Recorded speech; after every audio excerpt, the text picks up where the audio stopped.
सुप्रभात मान्यवर। हिमाचल प्रदेश में इस बार मानसून ने जो हालात किए थे वो सब आपके सामने थे। बहुत सारा नुकसान हुआ, यहाँ तक कि कई लोगों के घर चले गए, प्रॉपर्टी, खेत, बहुत कुछ तबाही हुई है हिमाचल में। लेकिन अब आप मेरे पीछे देख रहे होंगे जो आसमान है वो थोड़ा साफ़ हो गया है। और मैं काफ़ी टाइम से हिमाचल में हूँ, मुझे भी समय नहीं मिला कि मैं ट्रैकिंग कर सकूँ। जब मैं दिल्ली से आया था तो मैंने आप लोगों को प्रॉमिस किया था कि मैं ट्रैकिंग करूँगा, लेकिन इस बार मौसम इतना ख़राब रहा कि आज का जो दिन है अब मैं जाके कोशिश कर रहा हूँ कि मैं ट्रैकिंग पे जाऊँ। दरअसल आज मेरा जो प्लान है वो है आपको एक लाइफ दिखाने की कि पहले लोग, हालांकि अभी भी ये समस्या है, फिर भी काफ़ी सारे लोगों के पास में अब अपनी कारें हैं। जो दूर दूर की जो मार्केट्स हैं वहाँ पे लोग अपनी कारों से जाते हैं, लेकिन फिर भी आज भी लोगों को समस्या होती है। कई बार छोटा छोटा सामान लेने के लिए बहुत दूर दूर जाना पड़ता है, क्योंकि हमारे यहाँ पे जो आबादी है इस एरिया में ख़ास करके वो बहुत कम है। तो उस वजह से जो मार्केट्स है वो बहुत दूर दूर रहती हैं। मेरे बचपन में हम लोग जंगल से होते हुए बहुत दूर एक मार्केट थी वहाँ जाते थे। ख़ास करके मैं अपने दादाजी के साथ में जाता था। तो इस पे एक और भी वीडियो मैंने पहले बनाया है। तो आज फिर मैं वापस उसी जगह से उसी डायरेक्शन में एक बार मार्केट में जा रहा हूँ। कुछ सामान भी लेना है और साथ में आपको दिखाऊंगा कि एक आम जो हिमाचली है उसके लिए एक छोटा सा सामान लेने के लिए भी कितना दूर जाना पड़ता है। तो आइए फिर आपको लेके चलता हूँ। फ़िलहाल अभी आपको जो सामने दिख रहे हैं ये दरअसल सेब के बगीचे हैं। हमारे यहाँ पे सेब की जो हार्वेस्टिंग है वो अभी चल रही है। सेब जो है हमारे यहाँ का एक प्राइमरी कैश क्रॉप है। तो आजकल जो लोग हैं वो सारे के सारे अपने सेब की हार्वेस्टिंग में बिज़ी हैं और बहुत जल्दी ये जो लाल लाल सेब हैं ये आपको खाने को मिलेंगे। हो सकता है कि इस पेड़ में जो लगे हुए सेब हैं मार्केट से कभी आप इनको कहीं ना कहीं से परचेज़ करके लेके आए। तो चलिए आज आपको एक नए एडवेंचर पे लेके चलता हूँ।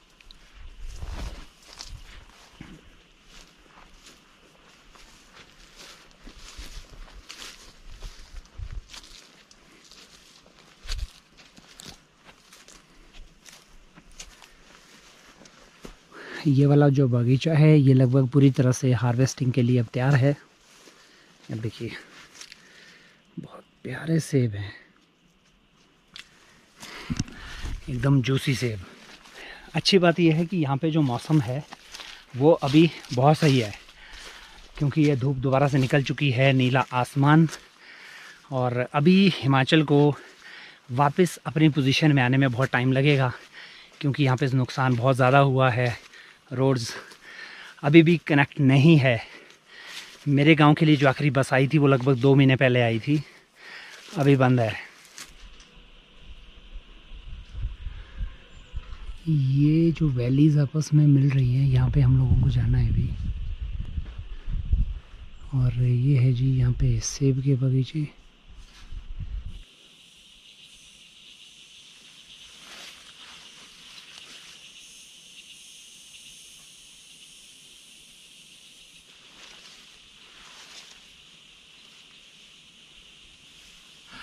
अच्छा, कुछ लोगों की जानकारी के लिए मैं बता दूं, बहुत सारे लोगों को पता होगा कि हर फ्रूट की तरह सेब की भी अलग अलग वैरायटीज़ होती हैं। जैसे कि आइए दिखाता हूँ आपको थोड़ा सा।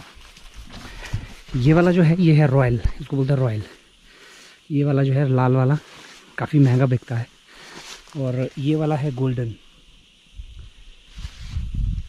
ये मार्केट में देखा होगा आपने। और यहाँ पे देखेंगे आप लाल तो है वो छोटा छोटा, ये रेड गोल्डन है, इसको बोलते हैं रेड गोल्डन। ये वाला ये सेब थोड़ा सा अलग होता है देखने में। एक चीज़ देखिए, यहाँ पे कुछ सेब ख़राब हुए हैं। ये देखिए ये नट्स आपको जो दिखाई दे रहे हैं, इस पेड़ के ऊपर नट नहीं है। देखिए ओले ने क्या कर दिया, ये सब ओले के दाग हैं। अब देखिए सारे सेब ओले ने डैमेज कर दिए हैं। ये देखिए पूरा ख़राब हो गया है, ये सारे सेब ख़राब हो गए सिर्फ़ और सिर्फ एक वजह से कि इसके ऊपर नेट नहीं था। ये वाला जो पोर्शन है, बारिश के बाद इन जंगलों में जो घास है वो बहुत बढ़ जाता है। ये अब देखिए बहुत ऊंचा ऊंचा घास होता है ये, और बड़ी समस्या हो जाती है जंगल में चलने में, क्योंकि बारिश यहाँ पे बहुत ज़्यादा हुई है इन जंगलों में, और आसपास में कोई मवेशी होते नहीं है जो घास को खा लें। खैर ये तो इतनी ज़्यादा है कि अब देखिए, अब इस बीच में से अब हम लोगों को जो है किसी तरह से निकल के जाना है। घास बहुत ज़्यादा है, और इस जंगल में जो झिंगुर आप सुन रहे हैं पीछे, ये आपको कई करोड़ों में मिलेंगे, आपको करोड़ों में। और ये जो है चिल्लाते रहते हैं सुबह से शाम तक। अभी मैं आपको दिखाऊंगा इनमें से कोई ना कोई। ये रहा, ये देखिए, ये एक्चुअली मैं ये वाला झिंगुर होता है ये। दरअसल अब ये तो मर गया बेचारा। ऐसे बहुत सारे आपको मिलेंगे यहाँ पे, ये चिल्लाते रहते हैं। और एक चीज़ और, ये आप देखिएगा, यहाँ पे एक सीढ़ी बनी हुई है, यहाँ से स्टेप्स बने हुए हैं ऊपर, फिर उस साइड से नीचे, और यहाँ से तार लगी हुई है। इसका मतलब है कि हमारी साइड के जो मवेशी हैं वो जंगल में न जाने पाएँ। जिसको जाना इंसान होगा तो उसके ऊपर चढ़ के जाएगा। ये देखिए, अब ये हम टॉप पे पहुँच गए और साइड से नीचे।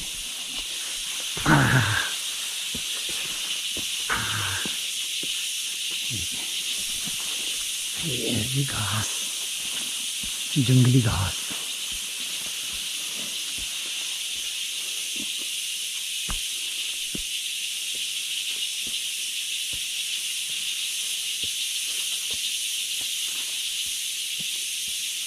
दरअसल आज मौसम साफ़ है, इस वजह से मैं बचा हूँ अभी तक। अदरवाइज़ इस टाइम तक जो पैंट और शूज़ हैं वो गीले हो चुके होते गीली घास से। हमारे यहाँ ये भी एक समस्या है, लेकिन इन जंगलों में अपना ही एक सुकून है, अपनी एक अलग बात है मेरा, क्योंकि जो पूरा बचपन है वो हिमालय के इन जंगलों में ही बीता हुआ है, तो बड़ा अच्छा लगता है। नेचर ने देखिए कैसा बनाया है। यहाँ का जो आदमी है वो चाहता मैं शहरों में जाऊँ, और हम जो शहरों में रहते हैं वो भाग के कहाँ कहाँ आ रहे हैं। हम लोगों को गांव पसंद आ रहे हैं।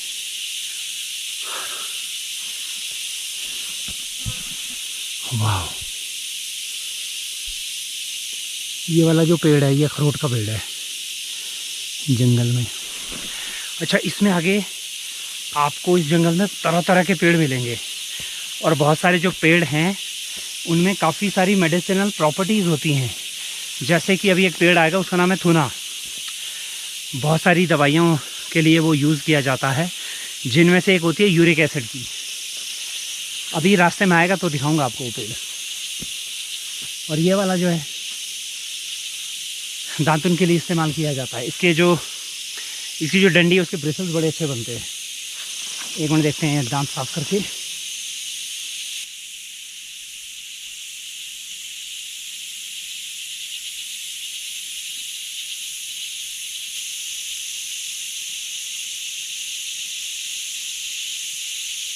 देखो जी, ये देखिए जंगल के बीच में कितना मस्त जगह है ये, और काफ़ी प्यारी जगह, बिल्कुल सीधी, एकदम सीधी। पहाड़ों में ऐसी जगह मिलती नहीं है ज़्यादातर। ऐसी जगह में चाहो तो आप अपना टेंट लेके आइए, खाना बनाइए और पूरी रात भर एंजॉय कीजिए।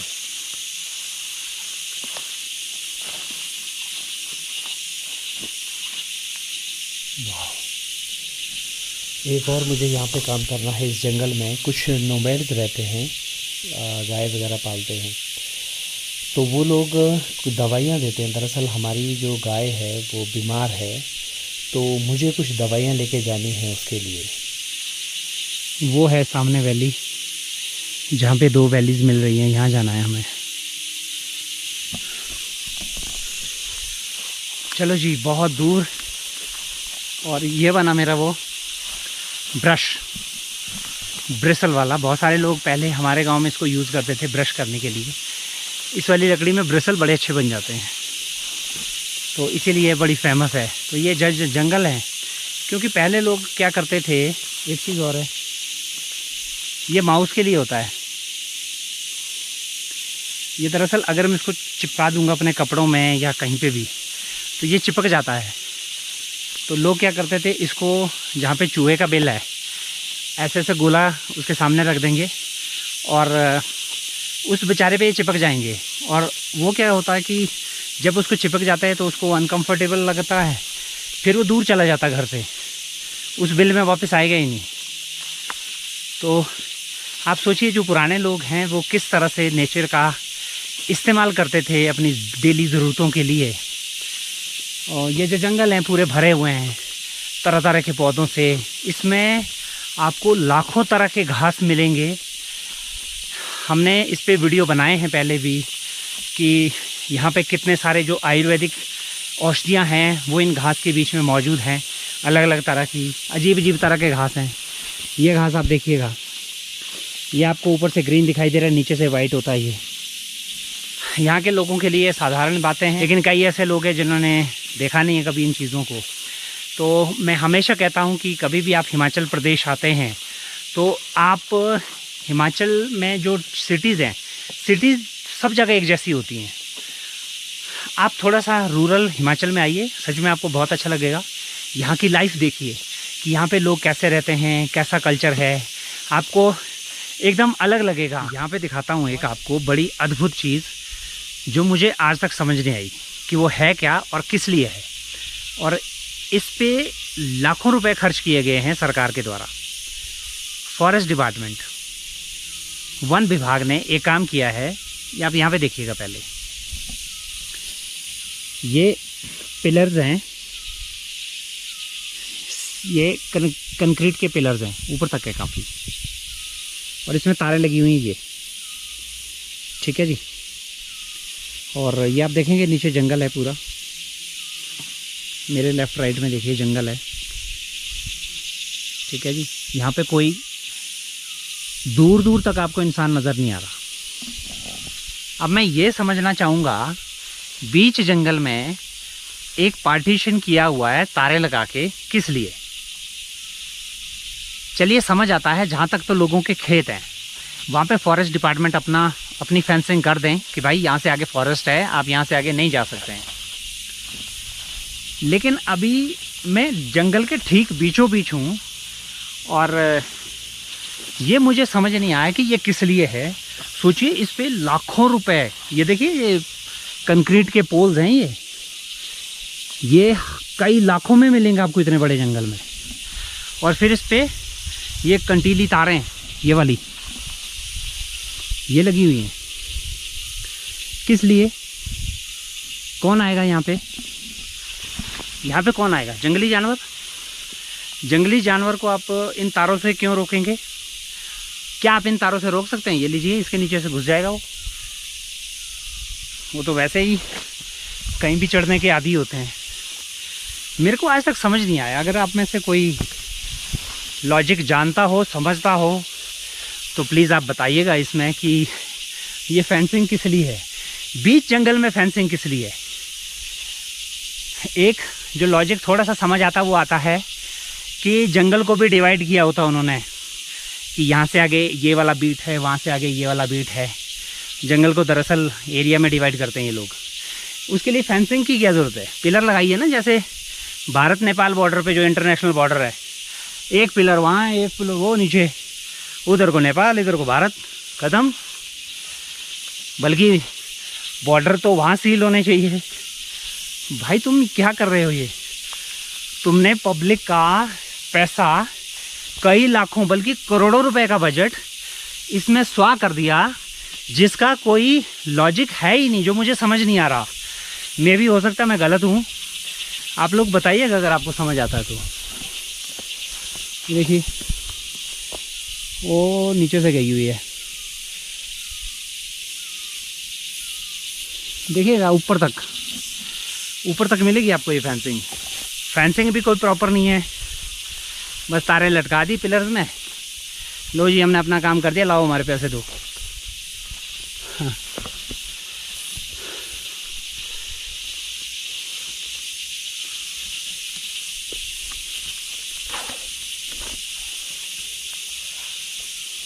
ये लो जी,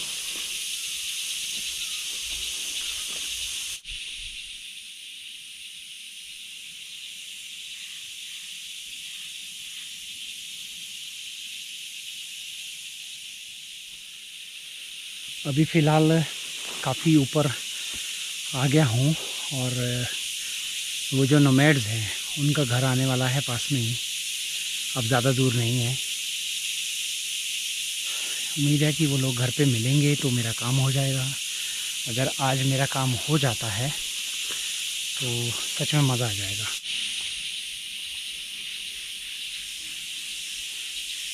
ये वाला जो पेड़ है ये है जी वो थूना का पेड़ जिसकी बात हम थोड़ी देर पहले कर रहे थे। इसका जो इस्तेमाल है ये किया जाता है, दरअसल यूरिक एसिड जिन लोगों को होता है तो इसके पत्तों को उबाल के फिर उसका काढ़ा टाइप का बना के पीना होता है। इस एरिया में बहुत सारे थूना के पेड़ आपको मिल जाएंगे। बहुत साल पहले मुझे याद है मैंने एक वीडियो में और भी बताया था, ये जो नए लोग हैं उनके लिए दोबारा बता देता हूँ कि यहाँ पे इस पेड़ की अवैध कटाई होने लग गई थी, क्योंकि हमारे यहाँ पे जो इंडस्ट्रियल एरिया बद्दी, तो वहाँ के जितनी कंपनीज़ है दवाई बनाने वाली, वो क्या करती थी, गांव वालों को बोलती थी कि 100 रुपये 200 रुपये बोरी आप ले लो, यानी कि ये जो पत्ते हैं ये वाले, इसको काट के बोरी में भर के उनको देना होता था, तो 100-200 रुपये दे देते थे। गाँव वालों के लिए ये था कि एक रोज़गार का साधन था कि फ्री की चीज़ है, काट के बोरी भर के उनको पकड़ा देनी है, 100-200 रुपये मिलते। बहुत पहले की बात है ये, उस टाइम पे 100-200 रुपये बहुत होते थे। तो एक समय ऐसा आया कि थूना के जो पेड़ हैं ये पूरी तरह से ख़त्म होने लग गए थे, क्योंकि अवैध कटाई बहुत ज़बरदस्त तरीके से होने लगी थी। तो जब सरकार की आंखें खुली तब पता चला कि ये जो पेड़ हैं ये ख़त्म होने की कगार पे है। तो उसके बाद गवर्नमेंट ने इसको बैन किया और उसके बाद ये पेड़ बचे हैं। लेकिन अब जो पेड़ है जंगल में बहुत कम आपको देखने को मिलेंगे। यहाँ पे कुछ पेड़ मुझे मिले हैं, एक ये यहाँ पे है, एक ये वाला पेड़ है, एक ये है यहाँ पे सामने, और इस साइड में वो रहा वहाँ पे, और इधर भी है। दरअसल ये जो पेड़ हैं ये आपको दिखेंगे, ये एक्चुअल में बहुत सारे पेड़ होते हैं एक ही फैमिली के, जैसे थुना हो गया, रई हो गया, देवदार हो गया, ये सारे एक ही फैमिली, इनके जो पत्ते हैं लगभग एक जैसे होते हैं। इनको आपको पहचान सकते हैं, इनकी जो छाल होती है, अब जैसे थुना की छाल है ये पिंक कलर की होती है, आप देखेंगे, और ये ऐसे करके निकल जाती है, जैसे ये आप देखेंगे, ये देखिए इस टाइप से एक छाल निकल जाती है, ऐसे करके निकल जाती है, लाइक दिस।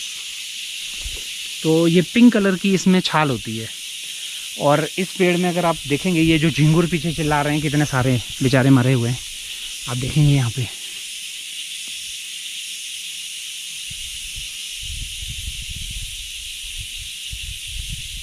लाइन से कितने सारे हैं, देखिए कितने सारे हैं। तो हिमालय के जो जंगल हैं ये पूरा औषधियों से भरे हुए हैं। मेरी एक सीरीज़ है इसके ऊपर अलग से, आप उसको देख सकते हैं, आपको काफ़ी अच्छा लगेगा। ये वाले जो पेड़ हैं ये भी थुना के पेड़ हैं, ये वाले। और यहाँ पे अभी हमें खुर के निशान नज़र आने शुरू हो गए हैं मवेशियों के, यानी कि वो जो नोमैड्स हैं उनका घर आने वाला है अब। हाँ देखिए वो बाढ़ चलती आ रही है, कहाँ से, नीचे से, लगभग 2-3 किलोमीटर नीचे से मैं आ चुका हूँ। ये बाढ़ तो चलती आ रही है जिसका कोई रेलेवेंस नहीं है प्रैक्टिकल लाइफ में। उधर भी जंगल है, इधर भी जंगल है, इसको डिवाइड कर दिया, वो भी तार लगा के।